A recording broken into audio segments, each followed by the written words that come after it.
Better humans, welcome to another podcast.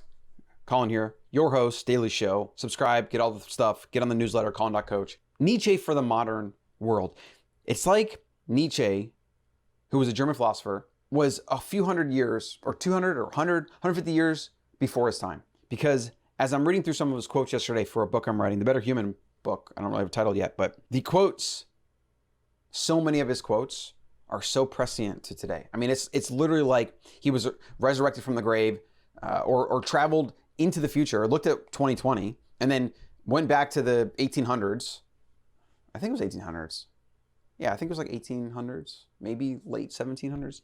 And then infused his writing with these ideas. Now, it could also be said that a lot of the wisdom of man, of humanity, is timeless, because you have human nature, you have psychology, etc., right? And it makes a lot of sense. I mean, everything that happened in 2020 is just human psychology. It's mass psychology, it's political powers and the different incentives and all the issues with consolidated power, etc. But I'm going to read a few of these quotes here, give you some stuff to think about, maybe give you a call to action, and then let you go to get back to your day, hopefully better than when you started. All things are subject to interpretation. Whichever interpretation prevails at a given time is a function of power and not truth, which is exactly what's going on. Power, control of the mainstream, right? What are the incentives for big pharma and big government? And for politicians? Politicians have an incentive to be extra careful, right? Even if it butts up against or violates rights of average citizens, because they actually don't have any recourse. Nobody's going to actually throw them in jail or fine them or anything. And if they aren't extra careful and they go out and take a political risk of saying, I don't buy this, I don't whatever, then they're not towing the line for the federal government and people like Fauci and things like that. And that puts them at a major risk, potentially funding, of political rivals. A lot of people don't like that. A lot of people are going to yell at them and try to cancel them, etc. So it's why most of the politicians haven't actually, I mean, they never do. They never stick their neck out trying to talk about what's right. They just go with what everyone else is doing, because what everyone else is doing, it's like school of fish, safety in numbers. If you're swimming with a school of fish, a bunch of the fish are all doing the same thing, moving the same direction, you're less likely to get eaten. But if you separate from the pack and you're a lone wanderer, well, you're a target for the shark or the predator fish. There are no facts, only interpretations. I would agree with this, but I would also disagree with it, because there are certain first principles of physics and math, and there are also certain first principles that we can reasonably deduce that we can build on top of, right? It's hard to really get there, but there are things like physics, but there are certain things that we can use to build a holistic, well-considered, critically thought worldview that we can then reason from. You have your way, I have my way. As for the right way, the correct way, and the only way, it does not exist. That's very true. I would say there's a better way, though. I would say that for every decision, if you assumed you had all the information, I mean, we can't ever have it, right? But like, we can get the big ideas, then we can go with our gut, right? We can go with our intuition. There's always going to be a better way. And the more aware you are of yourself, of the other variables, the better thinker you are, the more first principles thinker you are, the better decisions you're going to make. Right? So we should focus on better, not perfect. And definitely my way, your way, right? Like, they don't have to coincide. We can still be friends. We can still get along. Sometimes people don't want to hear the truth because they don't want their illusions destroyed. Oh man. And this is an example of timeless psychology, right? Human psychology, which is why you see political tribalism. You see so much of now, it's like vaccine versus not vaccines, mask versus not mask. Like, it's insanity. It's insanity, but at the same time, it's sane, because this is human nature, right? And very few people can think outside themselves. Very few people understand psychology. Even fewer people understand their own psychology. Even people that are literal psychologists are still blinded by their own psychology, their own bias. The higher we soar, the smaller we appear to those who cannot fly. That's such a good one. That's such an elitist. I actually like Nietzsche for being an elitist that he was. I am an elitist, but I'm not one in which I blame others or I shun others. I'm an elitist where I want everyone to join me in my eliteness and my betterment, you know? And it's not an elitist from a perspective that, like, I'm better or I'm, I mean, Yeah, I mean, I'm not even, it's not even that. It's not even about being better. It's just about being better for myself and better for what I'm trying to accomplish. What you're trying to accomplish and what your goals are in life may not be the same as mine.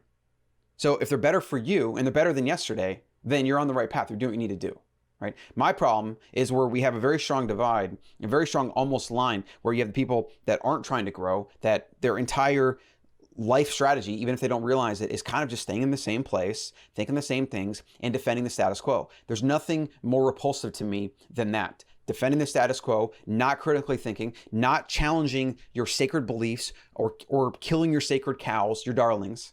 Very few people do that. And what I'm seeing is a divergent in our species. It's happening in real time. You have the unaware, they're getting sicker, they're getting more depressed, more unaware, more indoctrinated. You have the first principles thinkers on the other side. They are likely using technology and convenience and all things around us to get healthier, to stronger, fitter, more financially free, more financially secure, right? Maybe they're buying Bitcoin, et cetera. That's a whole other topic. But these are all examples of how we're having a major divergence of our species, where we have people that are adapting to our modern environment to get more of what they want, that are getting better. And then you have people on the other side that the environment is shaping them to further devolve them and make them dependent on government, politics, subsidies, etc. The snake which cannot cast its skin has to die. As well with the minds which are prevented from changing their opinions, they cease to be mind. So what he's saying here is you can't evolve your ideas, then your mind ceases to exist, ceases to operate. And then finally, one more quote. Honestly, these quotes, I'm gonna have to do a show on each one of these, right? So if you ever wanna send me feedback and let me know which one you want me to cover or any other idea or topic you want me to cover, Colin at wildfoods.co. This is the last one. So the surest way to corrupt a youth is to instruct him to hold in higher esteem those who think alike than those who think differently. You corrupt the young and even yourselves when you believe that people have to agree with you and that it's even ideal for everyone to agree with you. And it's ideal to only associate with people that think like you. This is a very, very hard thing to be aware of and to resist, because even myself, I tend to only want to be around people, and I wouldn't even say that think the same, but they have a similar demeanor. They're not negative, they're not complaining, they're not downers. They tend to smile a lot, laugh, joke. Those are my kind of people. But that doesn't mean I can't have a civil conversation with those that aren't like that. You know, in fact, there's some that might be like that I want to have intellectual conversations with, but maybe I don't want to hang out and like party with, for example. So again, you have to understand the different variables.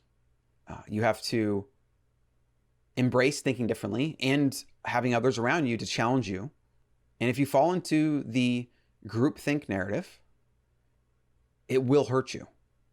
Like, you will do what everyone else does, and everyone else not really winning right now. Unfortunately, it's just modern humanity in a nutshell. So that's going to be it. I could go on and on with this topic. Nietzsche, very misunderstood, badass philosopher. I actually want to read more about him.